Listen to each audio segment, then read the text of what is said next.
In today's video, we're going to be exploring how two different companies are selling the same idea to you and how one of them learned from the other's marketing mistakes to sell the same idea to you just more effectively. We're going to be exploring how they convey to you why you need them, who they are, what they're selling, and so much more. And to do this, we're going to be looking at the keynotes, we're going to be looking at the words that they use, we're going to look at the material that they put out, and we're going to be looking at how they play the whole content sharing game as a whole.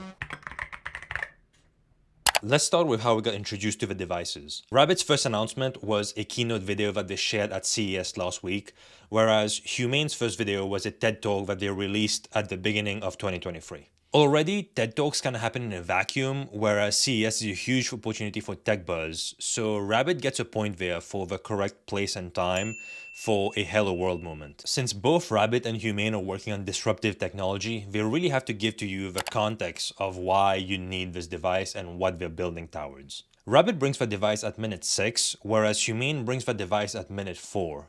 Actually, Humane kind of brings the device at around 1 minute 53 seconds, but they don't really acknowledge the device, they just show you the laser ink display. Basically, until you get to the reveal of a device, they're just trying to lube you up slowly so that you can get the point of a device. And you understand why it exists by the time they pull it out of their pockets, and maybe your brain computes what it does already. So let's take a look at the talking points Humane uses to lube you up. So one of the co-founders is on stage and he talks about his background at Apple.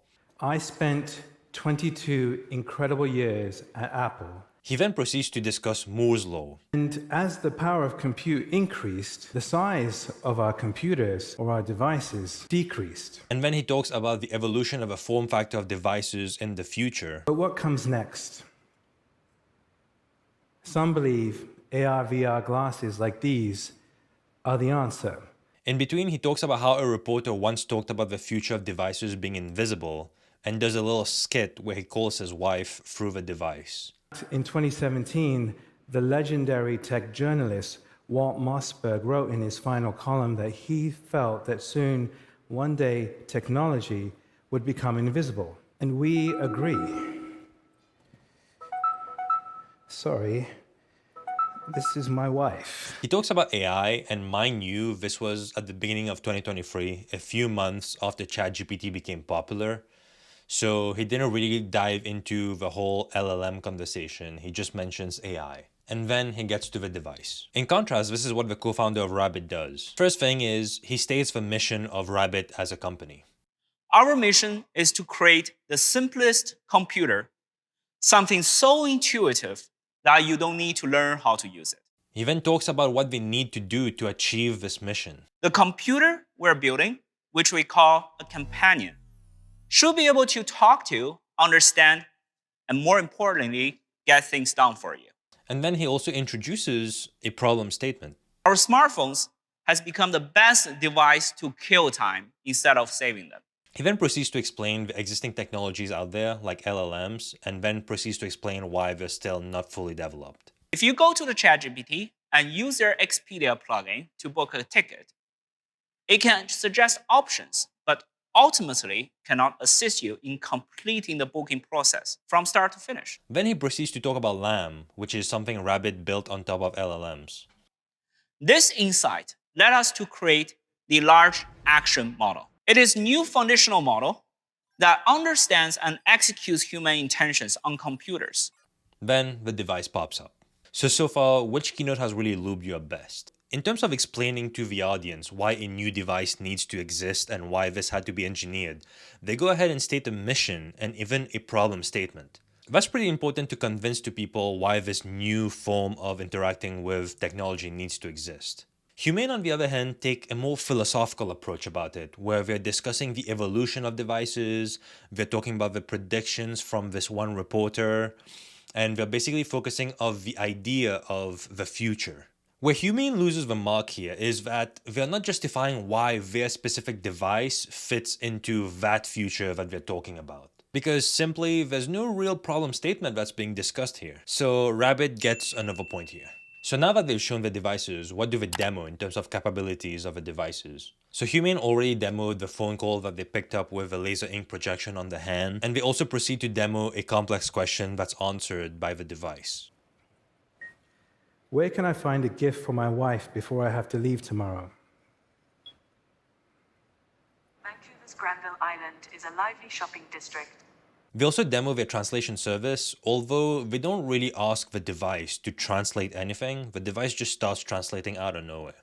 And the last demo at the TED Talk is the Humane pin analyzing a chocolate bar and recommending the person to not eat it. Can I eat this? A milky bar contains cocoa butter. Given your intolerance, you may want to avoid it. In the main presentation video though, they do go ahead and demo playing music, how you can access the music, clock, weather date, map with a laser display again. And so far, these are pretty primitive features that we can already access with our mobile phones, and we don't really think about the new device about these features like a clock or the weather, for example. So then they proceed to prompt the device with a bunch of complex questions like when is the next eclipse? And the device famously got that wrong.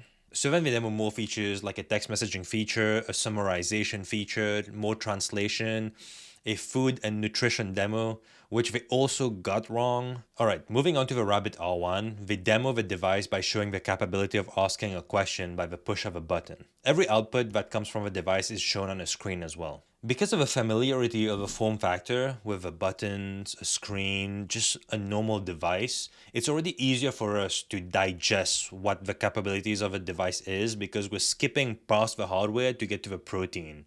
What does this do for me right now? They also show how you would connect to Spotify, how you would order an Uber, how you would order Pizza Hut, and how you can scan your visual surroundings and ask the device to do things for you.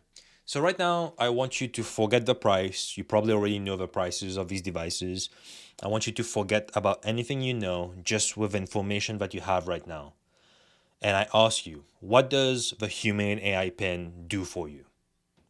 And then, what does the Rabbit R1 do for you as a device? What's a game-changing feature that each device does for you that your current devices currently cannot do for you? For me, the Humane AI Pin only has the laser ink display as a new novelty feature, especially when compared next to the Rabbit R1. It's definitely a new way of modality for me to interact with a device, but I don't feel the need to go that far. And it also has the translation feature. And on the other hand, with the Rabbit R1, with the ability of being able to create automations and execute tasks based off of just how I speak and what it's seeing with the camera, it's kind of a game changer in terms of a device. Oh, and it also does the translation thing too. So for the simple question of what does this device do for me, Rabbit also wins a point here. Mind you, what the device does, how it's packaged, what it's priced at, is all part of the marketing. And speaking of pricing, Humane priced the AI Pin at $6.99 for its cheapest device, and you have to pay $24 per month to be able to access its bundle of services. So if you want to listen to music, for example, you have to use Tidal. You cannot really use Spotify or Apple Music or YouTube Music. The AI Pin gets more expensive with the different colorways that you choose, and Humane has already received questions like, do you think it's overpriced? And on the other hand, Rabbit priced the R1 unit at $199, and there's only one color available. And also there's no subscription.